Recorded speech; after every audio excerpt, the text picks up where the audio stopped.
একটা legal notice দিয়েছি যুগান্তর পত্রিকার সম্পাদককে। যদিও ওই পত্রিকার যিনি রিপোর্ট করেছেন আমাদের গ্রিভেন্সেসটা সেই রিপোর্টারের বিরুদ্ধে, বাট ওখানে কোনো ধরনের কারো কোনো নাম ছিল না, নিজস্ব প্রতিবেদক ছিলেন, নাম নিজস্ব প্রতিবেদক হিসাবে এসেছে, যে কারণে আলটিমেটলি সম্পাদক সাহেবকেই আমরা এই নোটিশটা দিয়েছি।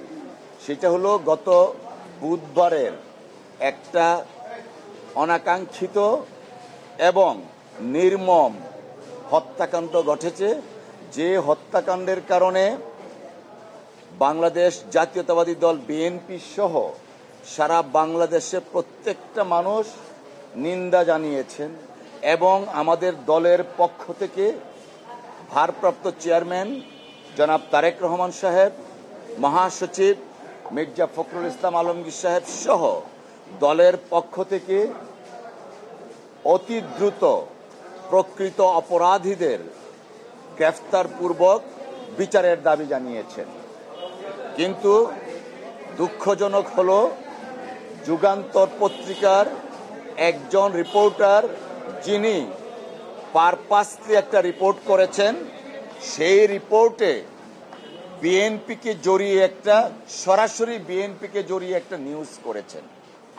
অথচ পুলিশ প্রশাসনের প্রাথমিক তদন্তে পুলিশ বরাবরই বলে আসছেন ব্যবসায়িক দ্বন্দ্বের কারণে এই নির্মম হত্যাকাণ্ড ঘটেছে। কিন্তু ওই যুগান্তর পত্রিকার ওই রিপোর্টে এসছে বিএনপির চাঁদাবাজির জন্য এই ঘটনা ঘটেছে। তো আমরা এই সমস্ত অপসাংবাদিকতা এবং রাজনৈতিক উদ্দেশ্য নিয়ে যে রিপোর্টটা করা হয়েছে সেটা নিন্দা জানিয়েছি। পাশাপাশি সম্পাদক সাহেবকে নোটিশ দিয়েছি আগামী 5 দিনের মধ্যে যদি উনি পাবলিকলি ক্ষমা না চান এবং যে জায়গায় এই রিপোর্টটা ছাপানো হয়েছে সেই একই জায়গায় ওনার পাবলিকলি একই কলামে একই সিস্টেমে ক্ষমা চাইতে হবে। আরেকটা বিষয় অত্যন্ত বেদনার এবং দুঃখের, সেটা হলো এই জুলাই গণ অভ্যুত্থানের পরে 2-1টা রাজনৈতিক দল আছে তারা বিএনপিকে টার্গেট করেছে। শেখ হাসিনা ওয়াজেদ যেমন তার নির্দেশে টার্গেট কিলিং হয়েছিল, ঠিক তেমনি ভাবে এখন একটা বিশেষ রাজনৈতিক দল যারা স্বাধীনতার যুদ্ধে বাংলাদেশের স্বাধীনতার বিরোধিতা করেছিল, তাদের কতিপয় নেতৃবৃন্দ মনে হচ্ছে তাদের কথায় বিএনপিকে টার্গেট করছে বা টার্গেট করেছে। কালকে এক নেতা বক্তব্য দিচ্ছিলেন, আমি শুনছিলাম যে দল হিসাবে নাকি বিএনপির পতন চায়। সেই নেতার এইটুকু কি মাথায় ঢুকলো না?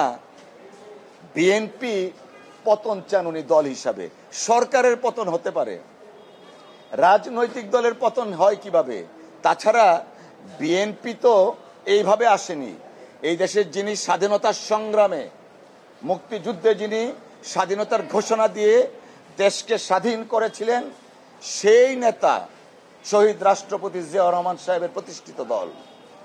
এই দেশে যিনি গণতন্ত্র পুনরুদ্ধার করেছেন, সংসদীয় গণতন্ত্র কায়েম করেছেন, দেশনেত্রী বেগম খালেদা জিয়ার দল।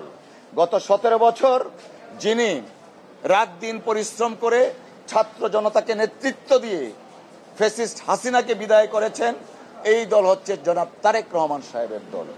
বিএনপি কোনো আন্ডারগ্রাউন্ড পার্টি না। বিএনপির কোনো নেতাকর্মী অন্য দলে বর্ণচূড়া হয়ে আশ্রয় নিয়ে তাদের স্বরূপ উন্মোচন করে না। অতএব আমি অত্যন্ত বিনয়ের সাথে বলবো, রাজনৈতিক সহনশীলতা এবং শিষ্টাচার বজায় রেখে যেন অন্যান্য রাজনৈতিক দল, যারা পার্টিকুলারলি 1-2টা রাজনৈতিক দল যারা বিএনপিকে টার্গেট করে কথা বলছে, তারা যেন এই সমস্ত কথা থেকে বিরত থাকেন। দেশের মানুষ মুখিয়ে আছে আগামী নির্বাচনে এই সমস্ত অপকর্ম বা টার্গেট যারা করছেন তাদের জবাব দেওয়ার জন্য। যদি দেশের মানুষের প্রতি আস্থা থাকে, যদি গণতন্ত্রের প্রতি আস্থা থাকে, যদি সাংবিধানিক ধারাবাহিকতার প্রতি আস্থা থাকে, যদি আইনের শাসন কায়েম করতে চায়, তাদের এই সমস্ত টার্গেট প্রপাগান্ডা, সোশ্যাল মিডিয়াতে টার্গেট প্রপাগান্ডা থেকে বিরত থেকে জনগণের কাছে যান, নির্বাচন করুন। নির্বাচনের মাধ্যমে যদি জনগণ আপনাদেরকে ম্যান্ডেট দেন, তাহলে আপনারা আপনাদের জায়গায় যাবেন।